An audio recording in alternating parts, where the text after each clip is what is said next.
По повод 115 години од загинувањето на македонскиот и штипски револуционер Мише Развигоров, денеска на неговото вечно почивалиште представници на ВМРО ДПМН и Штипската општина со градоначалникот Иван Јорданов се одржа панахида.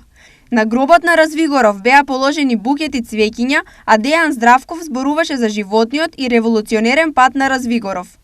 Секој народ во епоката на своето национално оформување и ослободување раѓа херои што се јавуваат како најдобри представници на народните борби и гледање. Така и македонскиот народ во времето на своето оформување исфрли од својата средина една плејада такви херои, меѓу нив и војводата Мише Развигоров.